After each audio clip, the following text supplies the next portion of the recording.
Selamat malam, saudaraku yang terkasih di dalam Tuhan. Salam. Saudara, saya akan khotbah dengan satu tema pada malam hari ini, kuat dalam Tuhan. Nah, saudara, ini dia, saya sudah share ya. Sebentar ya, rekan-rekan.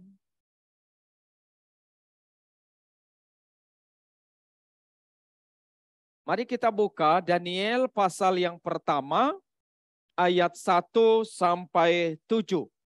Saudara, silakan siapkan Alkitab ya, baik gadget maupun Alkitab secara langsung. Kita akan beberapa bagian nanti kita akan melihat Alkitab kita soalnya pada malam hari ini. Saya akan bacakan buat kita, khususnya di dalam Daniel pasal 1 ayat 1 sampai 7 di istana Babel. Pada tahun yang ketiga pemerintahan Yoyakim Raja Yehuda, datanglah Nebukadnezar Raja Babel ke Yerusalem lalu mengepung kota itu.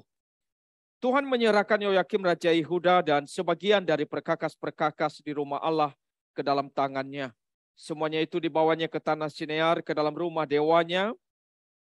Perkakas-perkakas itu dibawanya ke dalam perbendaharaan dewanya. Lalu Raja bertitah kepada Aspenas, kepala istananya, untuk membawa beberapa orang Israel yang berasal dari keturunan Raja dan dari kaum bangsawan, yakni orang-orang muda yang tidak ada sesuatu celah, yang berperawakan baik, yang memahami berbagai-bagai hikmat, berpengetahuan banyak, dan yang mempunyai pengertian tentang ilmu, yakni orang-orang yang cakap untuk bekerja dalam istana raja, supaya mereka diajarkan tulisan dan bahasa orang Kasdim. Dan raja menetapkan bagi mereka pelabur setiap hari dari santapan raja dan dari anggur yang biasa diminumnya. Mereka harus dididik selama 3 tahun dan sesudah itu mereka harus bekerja pada raja. Di antara mereka itu ada juga beberapa orang Yehuda, yakni Daniel, Hanania, Misael, dan Azaria. Pemimpin pegawai istana itu memberi nama lain kepada mereka. Daniel dinamanya Belshazzar, Hanania dinamanya Sadra, Misael dinamanya Mesak, dan Azaria dinamanya Abednego. Demikian saudara untuk pembacaan firman Tuhan ini. Saudara, sepanjang SF kurang lebih 3 bulan ke depan, kita akan membahas tentang kitab Daniel. Dan hari ini kita memulai dengan kitab Daniel pasal 1 ayat 1 sampai 7 saudara. Tentunya Daniel ini satu kitab yang sering disebut sebagai kitab Apokalipsis saudara. Nah, nanti kita akan melihat kira-kira apa yang menjadi isi daripada kitab Daniel ini. Nah, saudara, saya memulai dengan satu gambar yang biasa kita kenal, saudara, gambar mobil, saudara. Nah, gambar mobil ini kalau saudara perhatikan bahwa mobil itu kan punya kaca ya, ada kaca yang menghadap ke belakang, ada spionnya begitu. Tapi juga ada kaca yang menghadap ke depan ya. Tentunya kaca yang spionnya agak lebih kecil, tapi kaca yang menghadap ke depan itu lebih besar. Jadi fungsinya itu adalah kalau mau melihat ke belakang, kita mesti melihat spionnya, saudara. Tetapi kaca yang menghadap ke depan itu lebih besar, ya. Nah, ini sebenarnya memberi sebuah petunjuk kepada kita, saudara, ya, bahwa memang kita dalam menyetir mobil sendiri itu kita mesti lebih memandang ke depan. Nah, demikian pun sebenarnya di dalam kehidupan kita. Kita terkadang berfokus ke belakang, saudara. Ya, ada orang itu pakai kaca yang terlalu besar untuk melihat ke belakang, sehingga hidupnya itu terlalu dipengaruhi di belakang. Tapi sebenarnya itu kurang tepat, saudara ya. Kehidupan kita mestinya itu adalah punya kaca yang besar untuk melihat ke depan, lebih panjang, lebih jauh ke depan. Nah, kalau kita mempunyai cara pandang seperti itu, saudara, maka sebenarnya selain kita diarahkan ke depan, maka tentunya kita juga punya pengharapan. Kita tahu di depan itu ada pengharapan. Nah, saudara-saudara, kalau kita hanya melihat ke belakang, tentunya itu sangat membuat kita seperti orang yang tidak punya pengharapan. Tapi kalau kita arahkan pikiran kita, pandangan kita, fokus kita ke depan, kita menemukan banyak sekali pengharapan. Dan itu yang kita lihat di dalam kitab Daniel yang kita baca ini, saudara. Walaupun belum kita baca semuanya, tetapi saudara, bahwa di dalam Daniel ini, di dalam pasal 1 dan seterusnya itu, nanti kita akan melihat bagaimana Daniel dan teman-temannya yang kemudian itu saudara di depan, jauh ke depan. Waktu itu mereka belum melihat. Kita sudah melihat sekarang melalui kitabnya ini. Tetapi hidup mereka itu diubah Tuhan atau dipakai Tuhan, punya pengharapan yang sangat besar. Hidup mereka menjadi berkat. Nah saudara-saudara, itu yang juga saya mengajak kita untuk melihatnya. Tuhan memang terkadang izinkan sesuatu terjadi di dalam kehidupan ini. Seperti yang dialami oleh Daniel atau oleh bangsa Israel. Di mana mereka dibuang ke Babylon. Saudara, pembuangan ini sendiri bukan sesuatu yang enak, saudara. Karena memang mereka sedang ditawan.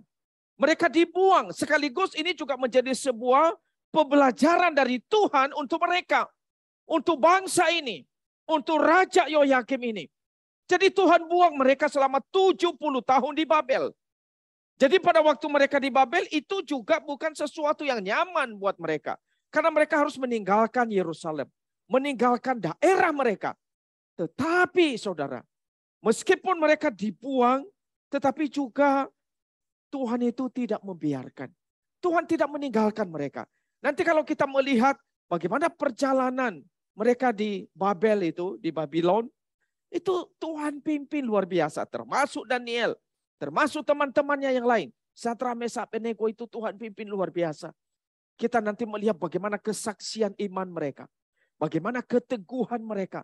Bagaimana mereka sebagai orang-orang yang benar-benar kuat di dalam iman kepada Tuhan. Nah saudara, kita akan mulai ya. Memang di dalam bagian firman Tuhan yang kita renungkan pada hari ini, saudara. Di ayat yang kedua, di sana Tuhan menyerahkan Yoyakim. Raja Yerusalem, Raja Israel. Nah saudara, kita lihat ini satu kata yang atau kalimat yang sangat penting yang menjadi bagian untuk kita melihat bahwa sebenarnya Tuhan yang menyerahkan.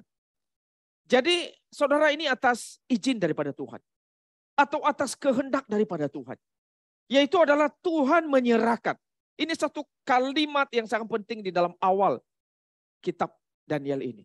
Jadi kenapa mereka dibuang ke Babylon? Karena memang Tuhan menyerahkan Raja Yehuda, yaitu Yoyakim, ke dalam tangan Nebukadnezar sehingga dia ditaklukkan, sehingga orang-orang Israel ini akhirnya ditawan dan dibuang ke Babylon. Itu dibawa ke Babel.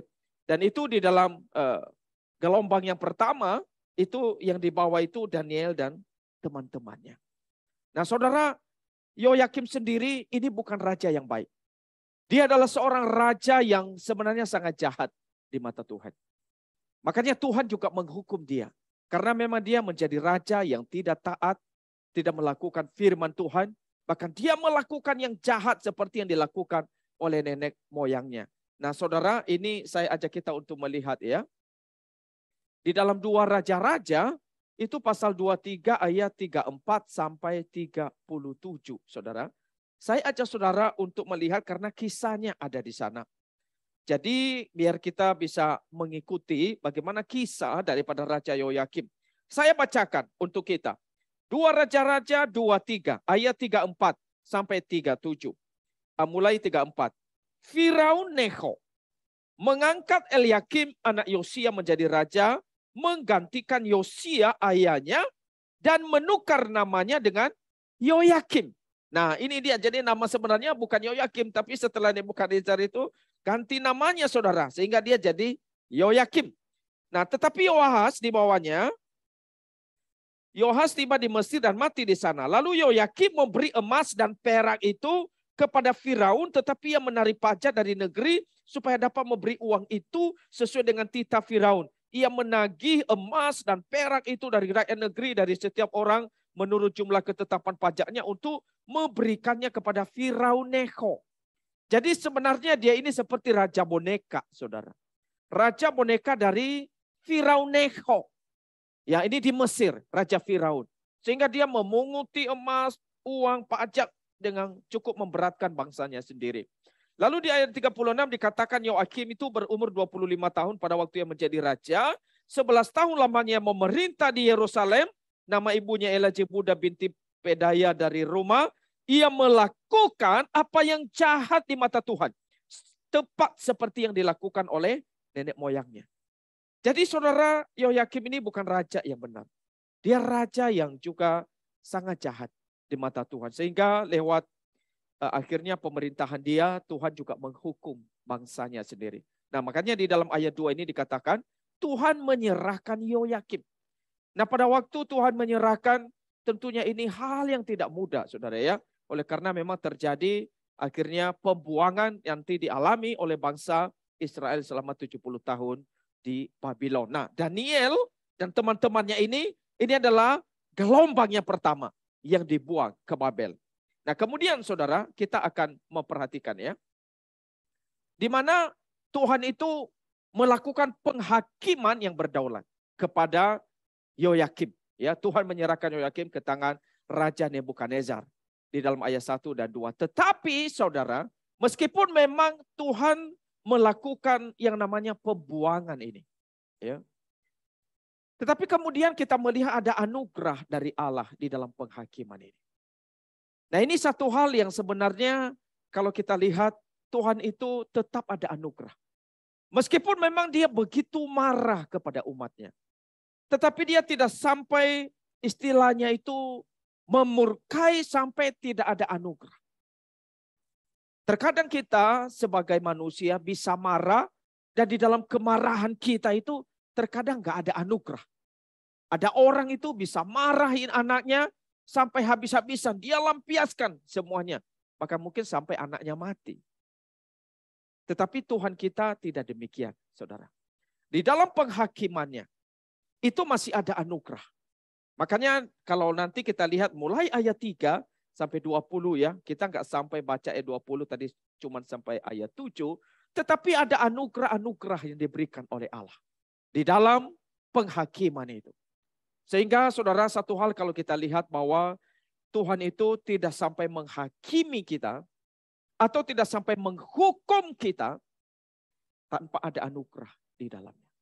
Karena sesungguhnya di dalam didikan Allah, Tuhan menghajar kita, tetapi di dalam hajaran dia juga selalu ada anugerah untuk kita. Nah kita bersyukur untuk menjadi anak-anak Tuhan. Kalau kita tentunya bukan anak-anak Tuhan, Tuhan tidak perlakukan kita demikian. Nah saudara, kita melihat ada kesempatan yang diberikan oleh Tuhan. Ya. Yaitu adalah beberapa bangsawan Israel ini dibuang ke Babel. Dan kemudian mereka dididik untuk bekerja pada raja. Itu kita melihat dari ayat 3 ya, saya bacakan. Lalu raja bertitah kepada Aspenas, kepala istananya itu untuk membawa beberapa orang Israel yang berasal dari keturunan raja. Dan dari kaum bangsawan, yakni orang-orang muda yang tidak ada sesuatu celah, yang berperawakan baik, yang memahami berbagai-bagai hikmat, berpengetahuan banyak, dan yang mempunyai pengertian tentang ilmu, yakni orang-orang yang cakap untuk bekerja dalam istana raja, supaya mereka diajarkan tulisan dan bahasa orang Kasdim. Ini satu kesempatan yang juga Tuhan berikan bagi umatnya yang ikut tertawan, yang dibuang ke Babylon itu. Nah saudara, di sini kita melihat ya, memang di dalam pembuangan ini, mereka menghadapi satu tantangan. Tantangannya saudara, yaitu adalah khususnya Daniel dan teman-temannya itu ketika dibuang, mereka menghadapi bangsa kafir, bangsa Kasdim, bangsa Babel yang tidak mengenal Tuhan. Dan tantangan pertama kalau kita lihat, yaitu adalah di mana mereka diajarkan tentang tulisan dan sastra orang Kasdim. Seperti di ayat yang keempat. Nah saudara, soal tulisan dan soal sastra ini sebenarnya sangat berkait sekali dengan iman mereka. Karena mereka itu diperkenalkan cara pikir dan agama bangsa Kasdim. Jadi ini masalahnya. Jadi ini bisa mempengaruhi tentang iman mereka. Tentang kesetiaan mereka. Tentang keteguhan mereka di dalam Tuhan. Saudara, waktu itu Daniel kurang lebih umur 13 sampai 14 tahun. Masih muda, saudara. Begitu mudah untuk bisa dipengaruhi. Begitu mudah untuk bisa jatuh ketika mungkin misalnya mereka ini kayak dicuci otak begitu, saudara. Jadi mereka diajarin tulisan-tulisan itu, sastra itu, dengan tujuan sebenarnya juga untuk merubah bagaimana iman mereka. Supaya mereka tidak terus hidup di dalam iman mereka kepada Tuhan.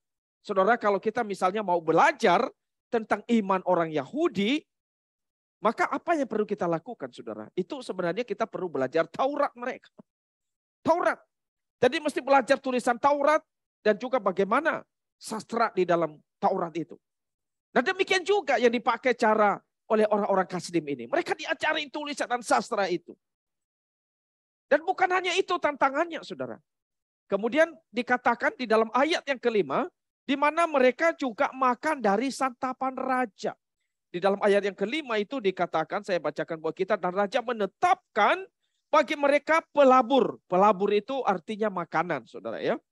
Setiap hari dari santapan raja dan dari anggur yang biasa diminumnya, mereka harus dididik selama 3 tahun dan sesudah itu mereka harus bekerja pada raja. Jadi santapan daripada raja ini sebenarnya juga sebuah tantangan untuk perubahan gaya hidup mereka. Tetapi tantangannya terkait dengan makanan raja, karena makanan raja ini tidak dipersiapkan dengan cara yang dituntun oleh Tuhan. Ini satu tantangan. Makanan raja itu mungkin sebuah makanan yang memang sebelumnya sudah dipersembahkan kepada dewa-dewa. Sehingga makanan itu sebelum mereka nikmati, ya bisa saja sudah dipersembahkan kepada dewa, ada darah-darah yang bercampur. Belum lagi misalnya binatang-binatang tertentu yang tak boleh mereka makan sesuai dengan aturan hukum Taurat. Ini sebuah tantangan buat Daniel dan teman-temannya. Tantangan yang lain, saudara, yang kita lihat, yaitu adalah di dalam ayat yang ke-7. Di mana mereka itu diberikan nama yang baru. Nama yang baru ini satu perubahan relasi mereka dengan Allah. Saudara, nama Daniel itu artinya Allah adalah hakimku. Tapi kemudian namanya diganti menjadi Bel saja. Semoga Bel melindungi hidupnya. Bel ini adalah dewa yang ada di Babel. Nama dewa mereka. Hanania diganti, Hanania arti namanya itu Yahweh penuh anugerah. Tetapi namanya kemudian diganti Sadrah, perintah aku. Aku ini nama dewa yang juga ada di Babel. Aku. Kemudian Misael, arti namanya itu siapa yang seperti Allah. Itu akhirnya diganti Mesah. Siapa yang seperti aku? Nah kemudian Azaria, yang artinya itu Yahweh menolong, namanya dijadikan Abednego. Jadi artinya itu hamba Nebo, dewa Nebo. Jadi saudara, kalau kita lihat mengganti nama, ini juga sebenarnya bisa mempengaruhi mereka. Ya, karena di sini dari perubahannya saja kita sudah tahu, saudara, bahwa sebenarnya mereka sedang diganggu di dalam iman mereka kepada Tuhan. Jadi Nebukadnezar atau pegawai istana di sini menunjukkan mereka ada sebuah otoritas untuk mempengaruhi orang-orang ini. Semacam dinaturalisasi begitu ya. Ya, dulu mungkin saudara di zaman Soeharto banyak orang-orang ganti nama, saudara ya. Ya, banyak orang ganti nama karena dilarang sama pemerintahan Soeharto. Begitu. Nah ini mirip-mirip saudara ya, seperti yang dialami oleh Daniel, Hanania, Misael, dan Azaria. Nama mereka juga diganti begitu. Untuk merubah mereka, untuk mempengaruhi mereka. Nah saudara, ini satu tantangan yang tidak mudah. Untuk dihadapi oleh Daniel ketika mereka dibuang. Jadi pembuangan yang mereka hadapi ini bukan sesuatu hal yang gampang, yang mudah. Sama seperti kita pada hari ini saudara, juga sebenarnya mempunyai banyak tantangan. Yang bisa mengganggu daripada iman kita. Memang mungkin kita nggak menghadapi misalnya nama kita diubah seperti hari ini saudara. Tetapi banyak hal misalnya yang bisa mengganggu keimanan kita. Yang bisa membuat kita juga lemah. Dan bisa menjadi tidak setia kepada Tuhan, saudara. Nah misalnya saudara pada zaman ini dengan kenaikan harga BBM saja, saudara. Itu juga bisa mempengaruhi iman kita. Berapa banyak mungkin orang akhirnya mulai khawatir, takut. Bagaimana dengan kenaikan harga BBM ini? Karena banyak juga mempengaruhi. Bukan hanya BBM yang naik. Kita sudah prediksi memang kalau BBM naik pasti ada demo. Dan sekarang demo sudah terjadi, saudara ya, di beberapa tempat. Tapi juga harga-harga yang lain ikut naik. Termasuk harga telur sekarang. Mungkin harga ayam juga udah naik sekarang. Harga apa lagi yang naik? Bangunan, bangunan. Kata Musa Andi udah naik sekarang bangunan. Harga semen udah naik. Jadi semua sekarang mempengaruhi, saudara. Ini bisa membawa kita khawatir. Membawa kita takut. Apakah kita bisa kuat di dalam iman kita, saudara? Apakah kita bisa tetap setia kepada Tuhan? Apakah kita bisa tetap menjadi orang yang beriman di tengah tantangan yang besar dan berat yang kita hadapi? Nah saudara, kalau kita tidak waspada, memang begitu gampang untuk kita bisa jatuh di dalam iman kita, saudara. Untuk bisa tergoda dan meninggalkan Tuhan. Tapi kita boleh belajar daripada Daniel dan teman-temannya ini. Saudara, kalau kita lihat ya, waktu mereka diperkenalkan dengan soal sastra, soal tulisan orang Kasdim, mereka tidak begitu terganggu. Dalam pengertian mereka masih bisa menerima. Tetapi saudara, pada waktu mereka kemudian diganggu soal makanan. Nanti di dalam ayat yang ke-8, akhirnya mereka menetapkan hati untuk tidak menyantap santapan daripada raja. Kalau soal nama mereka tidak begitu terganggu. Tapi soal santapan raja ini mereka sangat terganggu. Nah kenapa saudara? Kenapa? Soal makanan ini. Tadi saya sudah jelaskan. Karena makanan ini itu adalah banyak yang sebenarnya itu dipersiapkan tidak sesuai dengan tuntunan hukum Taurat. Dan di sini sebenarnya mau menunjukkan bagaimana akan kesetiaan mereka di dalam Tuhan. Mereka tahu mereka ini adalah umat Tuhan. Mereka adalah murid-murid Tuhan.